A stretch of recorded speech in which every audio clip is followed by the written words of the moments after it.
A paz do Senhor, meus irmãos. É uma alegria, uma vez mais, poder estar com você, trazendo este estudo, trazendo este subsídio da nossa escola dominical. Hoje nós vamos tratar sobre a terceira lição, a qual o tema é o corpo e as consequências do pecado. Lembrando que nós já trabalhamos na primeira lição sobre a tricotomia, corpo, alma e espírito e as funções de cada um desses componentes. Na semana passada, através do Salmo de número 139, Salmo de Davi, nós podemos refletir que o entendimento do corpo é um entendimento que nos proporciona a trazer mais a glória, a gratidão ao Criador, que de forma muito detalhada trabalhou e formou a cada um de nós. E hoje, através deste tema, nós vamos continuar um pouco falando do corpo, lembrando que a lição passada, essa lição e a próxima vai se tratar de uma forma mais específica no corpo. Hoje nós vamos tratar sobre as consequências que o pecado trouxe a esse corpo. E antes de nós adentrarmos esta aula, neste subsídio, eu quero deixar aqui um telefone de WhatsApp para você. Este telefone vai te encaminhar para um grupo a qual todos os dias nós colocamos um material para você, seja um subsídio, seja um e-book, seja um comentário, seja tirando dúvidas dos irmãos que estão ali. Então nós estamos ali para enriquecer as nossas escolas dominicais, entendendo que as escolas dominicais não é simplesmente um período banal da igreja, pelo contrário, é uma oportunidade a qual os professores têm para trazer um ensinamento prático, doutrinário, bíblico para os nossos alunos, de uma forma que se torne algo sólido e a fé dos nossos irmãos seja edificada, seja enriquecida.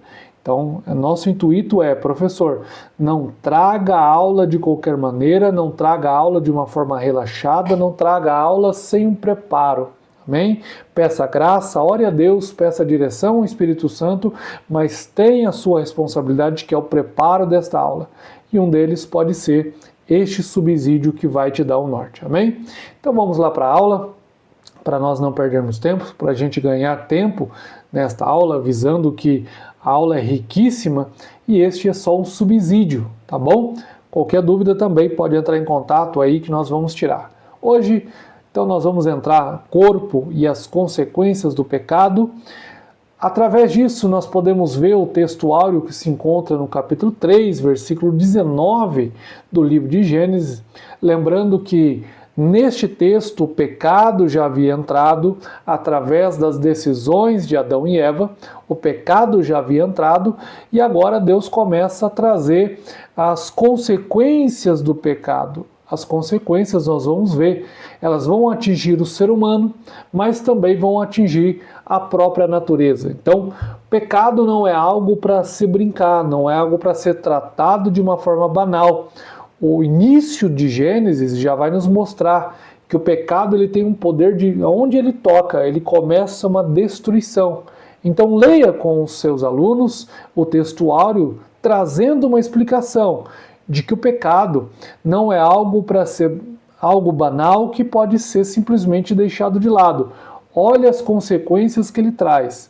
E a nossa, só para você entender melhor, eu trouxe aqui um comentário de forma rápida, trazendo o texto em apreço, que diz que o castigo imposto sobre o homem e a mulher, bem como o efeito do pecado sobre a natureza, tinha o propósito de relembrar à humanidade as consequências terríveis do pecado e de levar cada um a depender de Deus com fé e obediência.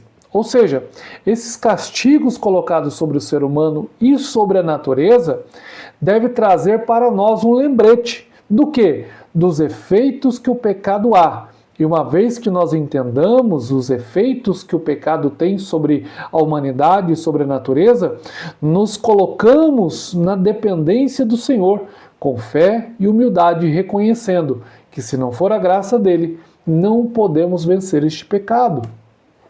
A nossa verdade prática vai trazer a seguinte questão: o pecado do primeiro Adão afetou o homem no corpo, na alma e no espírito, mas a redenção em Cristo, o último Adão, tem o poder de restaurá-la plenamente.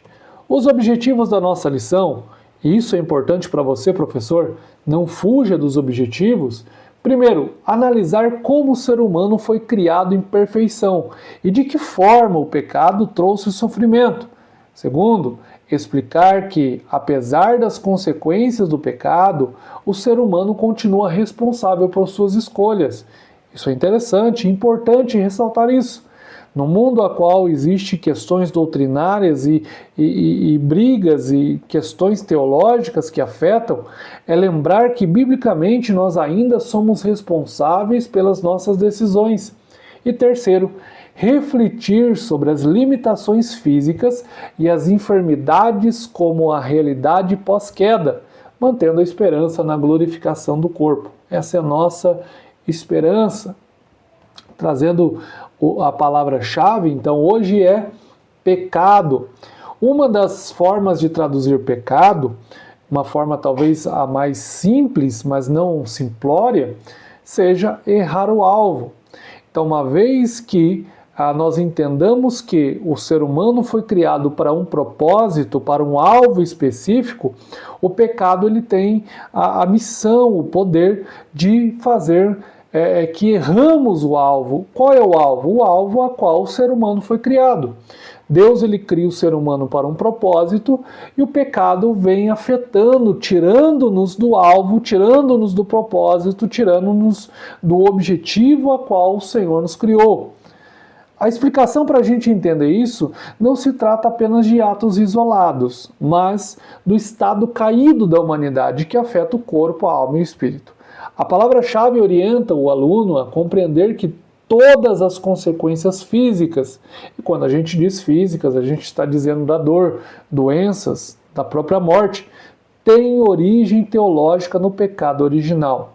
Então entenda uma coisa, quando nós falamos de pecado, nós não estamos falando simplesmente do pecado como escolha, mas também estamos entrando principalmente no pecado a qual, dentro da teologia, nós chamamos de pecado original, a qual o ser humano ele é um pecador não porque peca, mas porque nasce.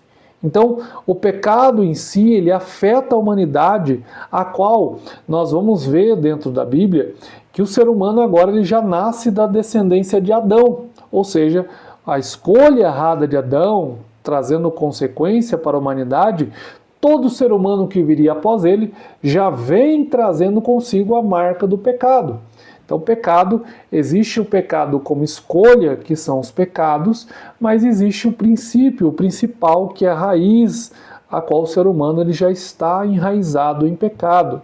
Por isso, a dependência e a necessidade de Cristo morrer na cruz, senão não haveria essa necessidade.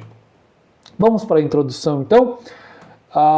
Gênesis nos apresenta os terríveis efeitos do pecado em toda a criação. O homem experimentou de forma imediata a separação espiritual de Deus, manifestada no senso de culpa e na reação à presença do Criador após a primeira transgressão. Nós vamos ver em Gênesis que logo após a escolha de Adão, a escolha de Eva de desobedecer a Deus, lembrando que, aqui eu coloco um parêntese já para introduzir para você, professor, a grande questão de colocar aos alunos é fazê-los entender que a serpente não obrigou-os a pecar. A serpente não obrigou a desobedecer a Deus. A serpente seduziu o primeiro casal. Mas a escolha deles, essa sim foi levada em consideração. Então a gente precisa entender que quando Gênesis escreve lá que a mulher viu a árvore, que era boa para se comer, agradável aos olhos e para dar entendimento, e boa para dar entendimento, nós precisamos entender que a serpente não obrigou. Agora, existe sim aquilo que nós podemos colocar, que existe uma diferença da tentação e da provação. Eles foram tentados naquele momento. E a tentação leva, no último estágio, à decisão do ser humano. Toda tentação, ela culmina com uma decisão. Ceder à tentação ou não ceder. No caso do nosso primeiro casal aqui, eles cederam à tentação. Então, trouxe consigo a responsabilidade da escolha. Dentro disso, não muitos anos depois, A morte física entrou na história humana, começando por Abel. Os impactos do pecado no corpo, a parte material do ser humano, é o assunto dessa lição. Então nós vamos ver que não foi simplesmente a separação espiritual de Deus, mas também a morte física. O homem não foi criado para morrer, porém o pecado trouxe a consequência da morte, e isso a gente vai ver que a vida humana, desde Gênesis até nos dias de hoje, vai sendo reduzido, e nós chegamos ao estágio a qual nós vamos ver nessa lição, a qual é dito que a vida humana, depois dos 70, ela não passa de enfado e canseira. Ponto 1, tópico 1, da perfeição à morte. O subtópico 1, a certificação divina.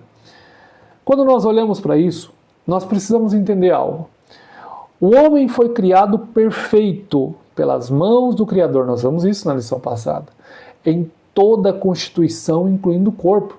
Ser humano, é difícil a nossa mente ela entender isso aqui, mas nós fomos feitos perfeitos. Imagine uma visão perfeita. Imagine um corpo perfeito. Imagine um cérebro perfeito. Imagine uma mente perfeita. Imagine uma vida criada perfeita. Esse foi o caso de Adão e Eva, que puderam experimentar a perfeição completa. Diante disso, nós vemos que Salomão, quando escreve em Eclesiastes, capítulo 7, verso 29, ele diz assim: vede isto tão somente achei, que Deus fez ao homem reto, mas ele buscou muitas invenções. Nós precisamos entender, a nossa declaração de fé, ela coloca da seguinte maneira: Adão não foi criado impecável, nem pecaminoso, mas sim perfeito. Ou seja, ele não foi criado alguém que não poderia pecar, e nem alguém que estava imune ao pecado. Porém, ele foi criado sim perfeito. Deus fez o homem reto, mas ele buscou muitas invenções. Deus dotou Adão do livre-arbítrio, com o qual ele era capaz tanto de obedecer quanto de desobedecer ao Criador. Ele escolheu desobedecer. E a sua queda arruinou toda a humanidade, distanciando-a de Deus. Então entenda isso.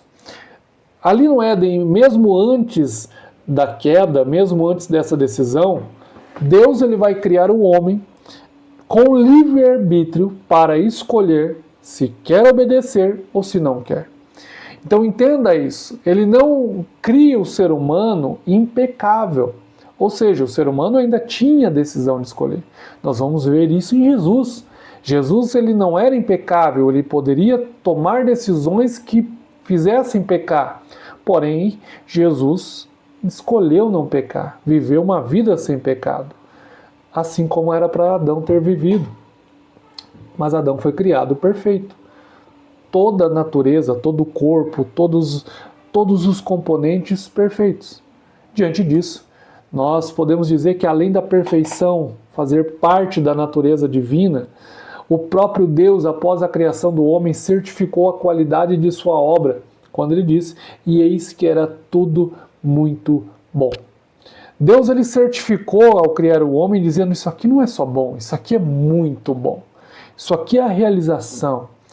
E algo tão lindo é que quando nós falamos da criação do ser humano, nós vamos dizer que Deus ele dotou o homem daquilo que dentro da teologia nós chamamos de atributos comunicáveis. Isso ele não passou a anjos, isso ele não passou a animais, isso ele passou ao ser humano. O que são atributos comunicáveis? São atributos que pertencem ao próprio Deus, que foram transmitidos na criação para o ser humano. E esses atributos, eles eram perfeitos. Nós amamos porque este amor veio de Deus. Nós perdoamos porque existe perdão em Deus. Nós sentimos esses sentimentos em nós, como a empatia, como a misericórdia. Tudo isso, nós só podemos sentir, nós só podemos vivenciar, nós só podemos presenciar isso porque são atributos que veio do próprio Deus. Então entenda isso. Mas todos esses atributos eram perfeitos antes da queda. E aí nós podemos definir isso conforme está escrito em 2 Samuel 22 e 31, que o caminho de Deus é perfeito e a palavra do Senhor refinada. Ele é o escudo de todos os que nele confiam. Então essa perfeição, de certa forma, foi passada ao ser humano na criação. Mas o ser humano decidiu, por escolha própria, perder essa perfeição através da desobediência ao Senhor. Então nós podemos definir que havia plenitude de vida no primeiro casal. Entenda isso, olha só. Adão e Eva viviam em completa harmonia com Deus, consigo mesmo, entre si e com a natureza. 4 componentes que Deus ele cria o ser humano de forma perfeita e harmônica. Primeiro com Deus, ao ponto de Gênesis dizer que Deus ele vem no jardim toda a viração do dia para conversar com o ser humano. Tenta imaginar a cena. Deus vindo conversar. O que eles conversavam? Não sei, a Bíblia não declara, mas diz que o próprio Deus descia para se comunicar com o ser humano. Então existia uma harmonia perfeita entre o homem e Deus. Existia uma harmonia perfeita consigo mesmo. Não existia conflitos psicológicos, emocionais, não existia conflitos internos, não existia conflitos dessa natureza como nós temos visto hoje. Harmonia perfeita consigo mesmo. Existia também uma harmonia perfeita com o próximo. Uma harmonia perfeita, é claro que nós só estamos falando de Adão e Eva, de dois, mas veja que logo após o pecado é tão mal nesse ponto, que logo após o pecado, Adão culpa a Eva, joga a culpa primeiro em Deus, é claro, e depois em Eva, e Eva logo tenta jogar a culpa em outro. Ou seja, já não existe mais a harmonia diante deles. E, por último, a harmonia com a natureza, onde eles viviam junto com os animais, onde eles viviam e não existia esse conflito que existe hoje. Então existia uma harmonia perfeita. Diante disso, nós passamos ao nosso segundo subtópico, pecado e dor. A indizível sensação de bem-estar que o homem desfrutava era proveniente da vida que recebera de Deus e fluía em todo o seu ser. Então nós vamos ver em Gênesis capítulo 2, verso 7 e depois no verso 25, dizendo: E formou o Senhor Deus o homem do pó da terra e soprou em seus narizes o fôlego da vida, e o homem foi feito alma vivente. E ambos estavam nus, homem e sua mulher, e não se envergonhavam. Então a sensação de bem-estar, a sensação de viver de fato, essa harmonia que nós falamos, existia de uma forma muito natural entre eles. Não era algo forçado, mas era algo natural. E olha agora o problema do pecado. O pecado trouxe a incômoda experiência da dor, provocada por fatores espirituais, emocionais e físicos. Então aqui a gente já começa a colocar da seguinte maneira: o pecado, ele não toca somente no corpo, o pecado não toca somente na área espiritual, o pecado não toca simplesmente na área emocional. O pecado ele se entrelaça de uma tal forma que primeiro ele afeta sim primeiramente o espiritual, quando ele rompe a comunhão com Deus. Olha só, primeiro fator e o mais importante, a comunhão com Deus é afetada. O segundo ponto, ele afeta o emocional pelo peso da culpa e do medo. Agora o ser humano vai ter medo, agora o ser humano vai ter culpa, agora o ser humano vai ter sentimentos que vão afetá-lo, que não afetaria se não houvesse o pecado. E o terceiro ponto, a questão física, através do pecado, as dores vieram, o trabalho árduo e, na consequência, também as doenças, a gente vai ver mais para frente. Então o pecado, quando a gente fala de pecado, a gente não está falando de escolhas. Olha só onde que o pecado vai afetar. O pecado te afasta de Deus, o pecado faz trazer através na tua vida questões emocionais que sem o pecado não existiria. O pecado vai trazer ao ser humano dor, doenças, enfermidades que sem o pecado não haveria. Então, olha como ele vai acabando e destruindo questões a qual Deus havia criado. Diante disso, um complexo de alterações que vão da perda da comunhão com Deus, a vivência em um ambiente agora adverso, amaldiçoado por causa da transgressão. Nós vamos ver isso em Gênesis. O ser humano está dentro do jardim, harmonia com Deus, harmonia consigo, harmonia com a natureza, harmonia com o próximo. Quando o pecado é afetado, agora não é simplesmente a comunhão que é afetada. Agora eles são expulsos de um ambiente de paz e eles vão para um ambiente amaldiçoado. Ou seja, o pecado não toca simplesmente na vida. O pecado ele vai tocando e destruindo onde ele passa. O ambiente é destruído por conta do pecado. O jardim do Éden, o lugar de deleite, o lugar aonde todo dia Deus desce, ele é destruído por conta da decisão do pecado. Então, eu quero que você entenda e leve isso aos seus alunos na escola dominical, eles tentarem compreender que o pecado ele não é uma brincadeira, que o pecado ele consegue destruir. Veja quantas famílias são destruídas por conta do pecado. Veja quantos casamentos são destruídos por conta do pecado. Veja quantas coisas são destruídas por conta do pecado. Nós estamos vivendo num país onde ser honesto é algo sublime, é algo a se destacado, quando não era para ser assim. Por que é destacado, por exemplo, a honestidade? Porque o pecado, através da corrupção, ele está tão grande que alguém que é honesto se destaca. Mas, na verdade, Deus havia criado para ser muito além. Então, entenda que aonde o pecado toca, ele destrói e afasta. Esse é o problema do pecado. E através disso, em meio a tudo isso, o corpo passou a padecer e se degenerar até cumprir a sentença final. Qual é a sentença final? O retorno ao pó. Ou seja, nós fomos criados do pó e não deveríamos voltar para lá. Porém, o pecado ele vai trazer uma consequência, que é o retorno ao pó. Gênesis 3,19 foi o nosso texto áureo, diz que no suor do teu rosto comerás o teu pão até que te tornes a terra, porque dela foste tomado por quanto és pó, e em pó te tornarás. O que é isso? Efeito do pecado. E aí nós temos que entender isso, que agora por conta do pecado, por mais que a gente se cuide dessa matéria, depois da queda, o caminho natural da vida é o envelhecimento e a morte. Então, por mais que hoje o homem se cuide, se trate, faça exercícios, coma bem, se desenvolva, por mais que nós façamos tudo isso, a consequência do pecado para a nossa vida ainda é o envelhecimento e a morte. Não tem como fugir de uma sentença a qual foi decretada por causa do pecado. Ok? Vamos lá?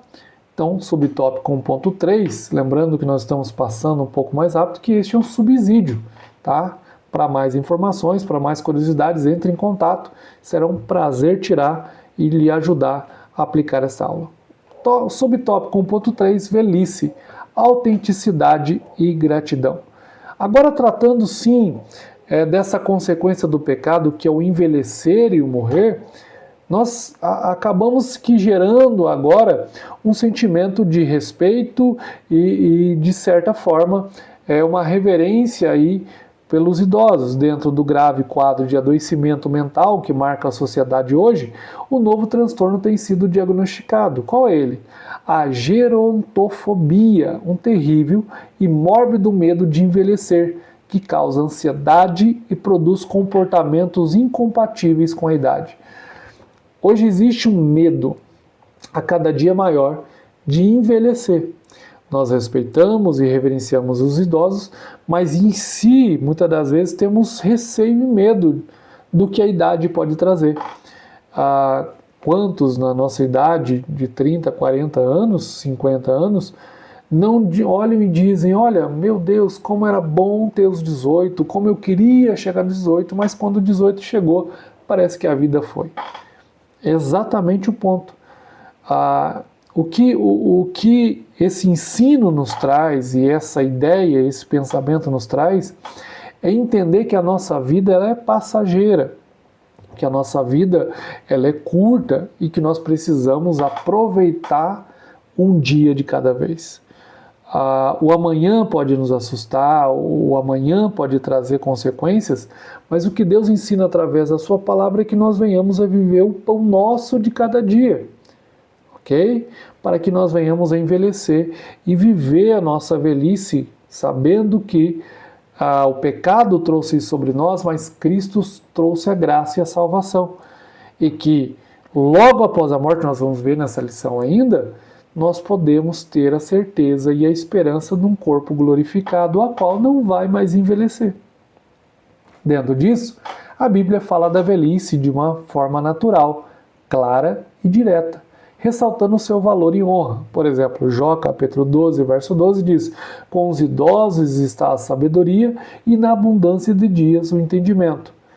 Após o pecado, a Bíblia começa a ressaltar, trazendo valor e honra para as cãs brancas, para a sabedoria que a idade traz, para o entendimento que a idade traz. Então a Bíblia começa a trazer dessa forma para que não venhamos a subentender como algo banal. Não. Agora a vida ela se torna preciosa, não que antes não era, mas de tal forma que a gente começa a reconhecer a velhice como algo, um estado de sabedoria e que nós precisamos vivenciá-lo sim, ok? Cuidar de si é muito importante, mas é preciso ser sábio e viver todas as fases da vida de maneira autêntica, em profunda gratidão e temor a Deus. Entenda isso, professor, e traga isso aos seus alunos. Isso é importantíssimo e não podemos passar. Cada ser humano tem fases. Nós temos a fase da criança, nós temos a fase da adolescência, nós temos a fase da juventude, nós temos a fase adulta. Dentro da fase adulta nós temos fases também. E nós precisamos aprender a amadurecer cada fase. Não podemos, como alguém já disse, deixar a vida passar, deixar a vida ser levada de qualquer maneira. Nós precisamos aprender com cada fase. Quando olhamos para isso, por exemplo, na questão familiar, até dentro do casamento tem as fases, a fase do namoro, a fase do noivado, a fase do casamento, a fase dos filhos nascerem. Se qualquer uma dessas fases a gente se pula, a gente perde o amadurecimento daquela fase. Por exemplo, um casal que tem filhos antes de se planejar, muitas das vezes vai conseguir criar? Vai. Só que vai ter que forçar o amadurecimento de uma forma um pouco mais rápida e um pouco mais pesada. Ou seja, porque não passou a fase que era para amadurecer. E aí quando pulamos fases, nós precisamos ser forçados a amadurecer em uma fase que não era para amadurecer. Então entenda e viva uma fase de cada vez. Precisamos reconhecer as características e a importância de cada etapa de nossa existência. Tópico 2. A responsabilidade humana. Agora trazendo a grande questão do livre-arbítrio. Dentro do tópico 2 nós temos o subtópico 2.1 que diz corpo e livre-arbítrio. Dentro disso, como consequência de sua transgressão, Adão e Eva passaram a conhecer não somente o bem, mas também o mal, e todos os seus descendentes nascem inclinados ao pecado. A consequência, se não houvesse livre-arbítrio, se não houvesse escolha, não teria o porquê de Deus trazer consequências ao ser humano. A consequência ela só pode vir ao ser humano porque foi uma decisão tomada de uma forma livre. Então entenda que só existe consequência uma vez que haja também o poder da escolha, ok? Passando, apesar de o pecado ter desfigurado a imagem de Deus no homem, não aniquilou. Um dos significados disso é que o ser humano continua dotado de livre-arbítrio. Então o pecado ele não destrói a imagem de Cristo no homem, mas ele desfigura, ele desfaz, ele começa a trocar valores, ok? Alguém que ama com o amor perfeito de Deus, ele vai continuar amando, só que agora de uma forma mais desfigurada. Por isso que o Espírito Santo ele vem convencer o homem do pecado, da justiça e do juízo. A intenção do Espírito Santo, mostrando Cristo, revelando Cristo, é fazer com que a imagem de Cristo seja novamente trazida a nós e restaurada em nós. Essa imagem ela foi desfigurada por conta do pecado, ok? Somos responsáveis pelo uso de nosso corpo, para o bem ou para o mal. Como disse Deus a Caim, se bem fizeres, não haverá aceitação para ti, e se não fizeres bem, o pecado jaz à porta, e para ti será o seu desejo, e sobre ele dominarás. Então entenda aqui, olha o conselho que Deus dá a Caim. Se bem fizeres, sabe o que Deus está dizendo a Caim? A escolha do bem e do mal ainda está na tua mão. A escolha de você fizer está aí. Se você fizer bem, você vai ser aceito. Se você não fizer, isso vai dar legalidade ao pecado. É mais ou menos a seguinte: o pecado está à porta, está batendo. O que vai fazer ele entrar? As tuas escolhas. Ok? Subtópico 2.2, a potencialização do sofrimento. Além das consequências naturais decorrentes do pecado original, o corpo também sofre impactos das transgressões que o ser humano pratica ao longo da vida, inclusive contra si mesmo. Romanos 1:24 diz o seguinte, Paulo escrevendo à igreja de Roma, diz, pelo que também Deus os entregou às concupiscências do seu coração, a imundície para desonrarem o seu corpo entre si. Olha que palavra interessante isso aqui para a gente refletir. Paulo dizendo, Deus entregou as consequências do seu coração, ou seja, uma vez que o pecado ele entrou, o coração está totalmente deturpado. Nós vamos ver isso nas obras da carne, quando Paulo escreve aos Gálatas. O coração está cheio de imundície, de inimizade, de contenda, de conflito, e aí de repente Deus diz assim, olha, eu entrego simplesmente a concupiscência do seu coração. O homem entregue a si mesmo, gente, isso é terrível. Acredito que uma das piores coisas que Deus pode fazer ao ser humano é entregá-lo a ele mesmo.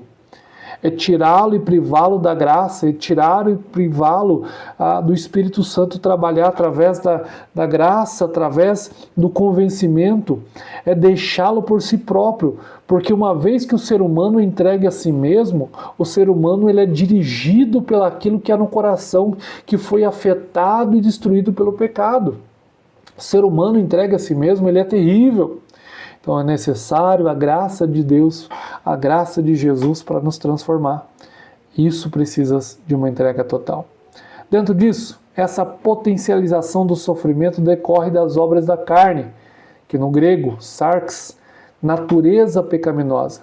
Então entenda, dentro de Gálatas capítulo 5, verso 19 ao 21, Paulo expressa as obras da carne. E quando nós falamos de obras da carne, nós estamos falando de uma forma direta que o ser humano, todo ser humano, tem impregnado, intrínseco nele, aquilo que nós chamamos de o pecado original. Ou seja, as obras da carne estão ligadas e intrínsecas diretamente nessa natureza pecaminosa que nós temos. Uma natureza pecaminosa totalmente corrompida, qual Davi diz no Salmo 51 que ele nasceu em pecado. Ou seja, não é que a sua mãe havia pecado, não. Davi está dizendo, olha, desde o ventre da minha mãe eu já sou um pecador, porque desde a infância a natureza pecaminosa já existe no ser humano. E a natureza pecaminosa, ela está impregnada com aquilo que Paulo diz que são as obras da carne. Não vou ler, é uma lista extensa. Se tiver tempo, professor, traga essa lista e um pouquinho dela para os alunos, entendendo que isso tudo precisa ser colocado debaixo da graça de Deus para que tudo isso seja transformado em frutos do Espírito. Somente os frutos do Espírito. Por isso que Gálatas está ali colocando um do lado do outro, porque somente com os frutos do Espírito essas obras podem começar a se distanciar de nós. Somente o Espírito Santo gerando em nós os frutos, nós poderemos vencer tudo isso. E aqui nós podemos entender que tudo isso é a manifestação do espírito de inimizade contra Deus, que Satanás, a antiga serpente, instilou no coração humano ainda no Éden. Toda essa humanidade caída, todos esses frutos da carne, toda esta natureza pecaminosa foi instigada através da inimizade contra Deus. Foi isso que a serpente fez no jardim. Ele colocou a seguinte ideia: talvez Deus não seja tão bom, talvez Deus não seja tão seu amigo. Satanás, através da serpente ali no Éden, levantou dúvidas sobre a bondade de Deus, dizendo: será que Deus é tão bom que não deixa vocês comerem dessa árvore? Colocou dúvidas sobre a palavra de Deus, quando Eva disse assim: olha, Deus disse que nós vamos morrer. A serpente vem e coloca uma dúvida dizendo assim: não, vocês não vão morrer. Então, o intuito e a semente da serpente ali no Éden foi justamente colocar inimizade contra Deus. Uma vez o ser humano sendo inimigo de Deus, a natureza pecaminosa veio sobre o homem, revestiu o homem de uma natureza pecaminosa e junto com ela veio as obras da carne e veio o homem entregue ao pecado. Dentro disso, esse quadro de corrupção foi observado logo nas primeiras gerações e somente se agrava, ok? Veja isso com seus alunos, como a humanidade tem cada dia mais caído e se entregue ao pecado de uma forma horrenda.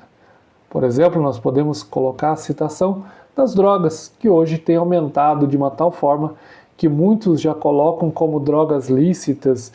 Existe drogas, não estou falando de medicamentos, mas drogas a qual é permitido o ser humano agora se drogar e acabar com a sua própria vida. O pecado então se alastra e a cada dia aumenta de tal forma que seja ser assustador. Dentro disso, nós chegamos no último tópico. Eu quero passá-lo de uma forma breve, mas também não deixando de entrar em alguns detalhes, do abatimento à glorificação. E aí nós temos a realidade das enfermidades.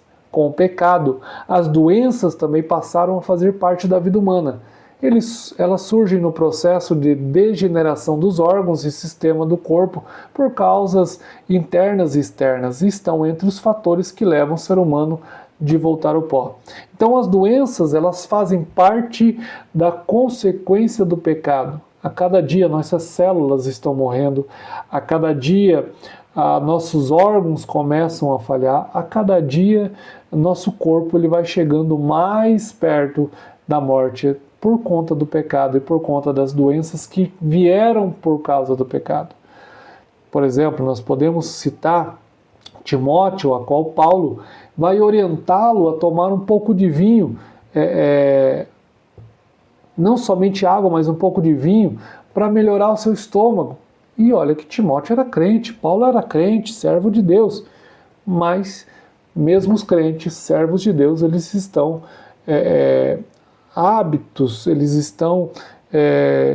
ávidos, melhor dizendo, a também estar enfermos e também ter doenças, porque o efeito do pecado, ele não escolhe crentes e não crentes, o efeito do pecado é para toda a humanidade.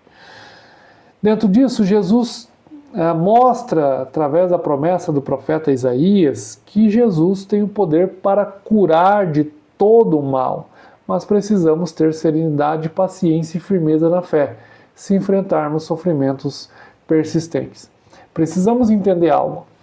O ser humano pode ser curado aqui. O ser humano pode receber uma oração, como nós vemos e cremos, estamos dentro de uma igreja pentecostal que crê em dons espirituais. Jesus pode curar nosso corpo, pode curar enfermidades, porém temos que entender que uma vez que estamos nesse corpo, estamos tendenciosos a ter enfermidades. E isso tudo só vai ser retirado após a glorificação desse corpo. Aí já não haverá mais doença, não haverá mais dor, Mas aqui, Jesus pode curar? Pode. Jesus pode fazer? Pode. Mas entenda que, uma vez que a gente enfrenta isso, possamos passar com persistência, com fé, porque Jesus ainda cuida de nós. Dentro do tópico 3.2, enfado e canseira. Mesmo que o corpo não seja abatido por doenças, o próprio processo de envelhecimento traz canseira e enfado.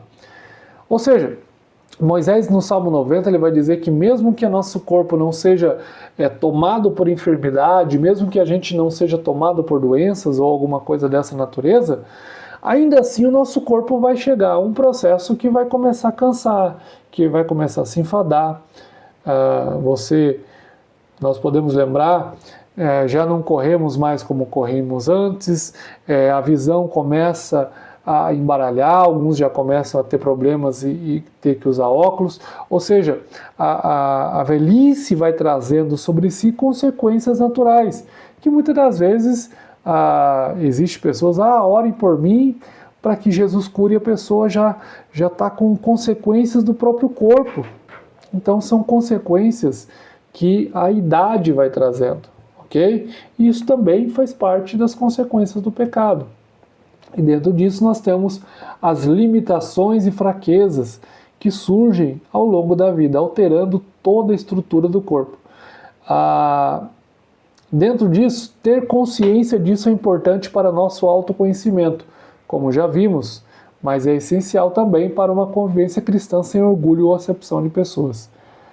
Uma vez que a gente entenda que a nossa vida é limitada, que a nossa vida ela passa, isso deve tirar de nós o nosso orgulho e saber que hoje podemos estar bem, mas a velhice, o enfado e a canseira vai vir sobre nós e talvez amanhã os jovens que estão vindo atrás de nós não tenham o mesmo respeito.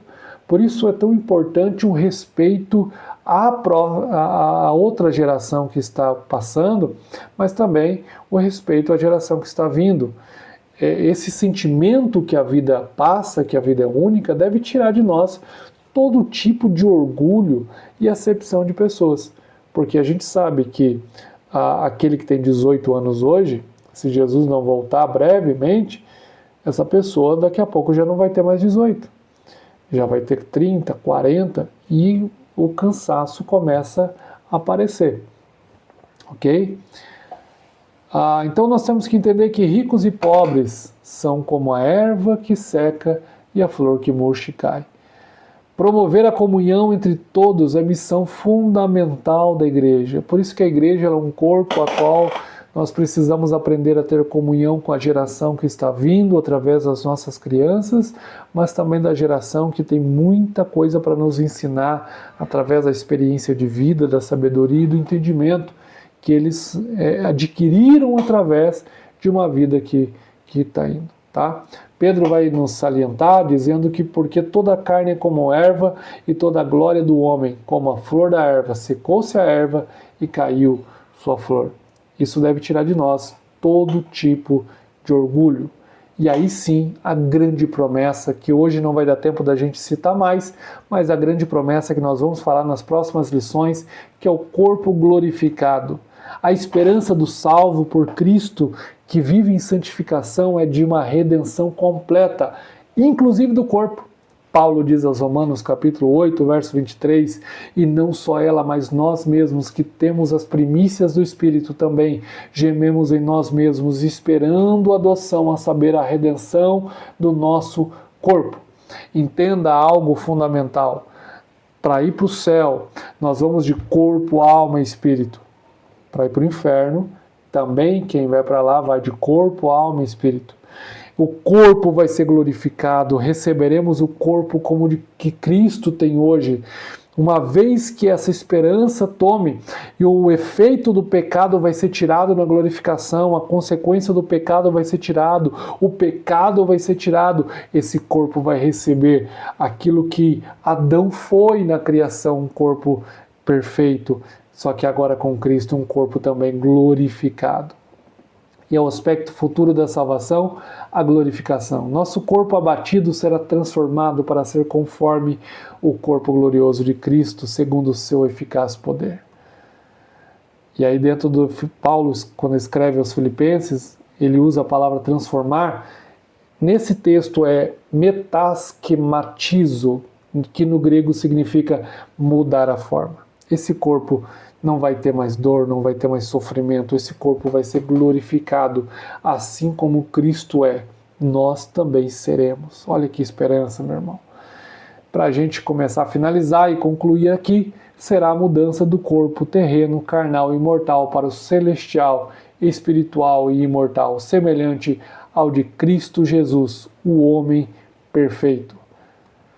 Para concluirmos essa lição, apesar de todo o abatimento e sofrimento que experimentamos em nosso corpo, como consequência do pecado e de nossas próprias transgressões, em Cristo temos a certeza de uma redenção completa, conquistada por sua obra perfeita na cruz do Calvário.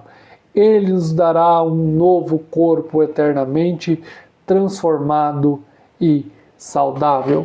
Meu amigo professor da escola dominical, principalmente traga aos seus alunos o entendimento de que o efeito que o pecado trouxe a um corpo perfeito que fora criado por Deus, o poder que o pecado traz e exerce sobre a humanidade até hoje, mas que em Cristo temos a esperança de ter um corpo glorificado, um corpo como o que ele tem hoje.